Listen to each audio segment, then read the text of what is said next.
बड़ी बात है वोट परसेंटेज अगर आप देखेंगे तो 41% वोट अगर महागठबंधन की झोली में जाता हुआ दिखाई दे रहा है तो 43% वोट 2% वोट मार्जिन से एनडीए आगे दिखाई दे रहा है। अब पार्टी वाइज आपको सारे नंबर्स बताते हैं क्योंकि अगर आरजेडी सिंगल लार्जेस्ट पार्टी बनती हुई दिखाई दे रही है तो 67 से 71 सीटें उनकी तरफ जा रही हैं, लेकिन एनडीए का ब्रेकडाउन आपके सामने रखते हैं। 50 से 56 सीटें भारतीय जनता पार्टी की, पिछली बार से 20 सीटों के आसपास की गिरावट दिखाई दे रही है।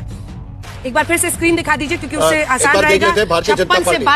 56 से 62 सीटें जा रही हैं जेडीयू की झोली में। 11 से 16 29 सीटों पर लड़ने वाले एलजेपीआर चिराग पासवान को 2 से 3 सीटें आ रही हैं जीतन राम मांझी की हम पार्टी को, और 2 से 4 सीटें कुशवाहा की आरएलएम को आती हुई दिखाई दे रहे हैं। वहीं जब महागठबंधन का ब्रेकअप आप देखिएगा तो 67 से 76 सीटें आरजेडी की, क्योंकि वो 143 सीटों पर लड़ रहे थे, सिंगल लार्जेस्ट बनते हुए दिखाई दे रहे हैं। कांग्रेस पार्टी को 17 से 21 सीटें आती हुई दिख रही हैं। वीआईपी यानी अगर आप देखिए मुकेश साहनी की पार्टी 3 से 5 सीटें मुकेश साहनी की पार्टी, और कमजोर कड़ी मुझे लगता है कि अगर उस गठबंधन में कोई दिख रहा है अभी फिलहाल तो वीआईपी दिख रहा है, और अन्य को 10 से 16 सीटें आती हुई दिख रही है। लेकिन ये एग्जिट पोल है, एग्जिट पोल का भी अनुमान है, सीट्स का बहुत बड़ा गैप है। 21 से 141 आप सोचिए एनडीए का, और यहाँ 98 से 118। इनका लोअर ले लीजिए, उनका अगर अपर ले लीजिए तो मामला एकदम पलट जाता है। इसीलिए इंतजार करना होगा, असल नतीजे जो है वो 14 नवंबर को ही आएंगे।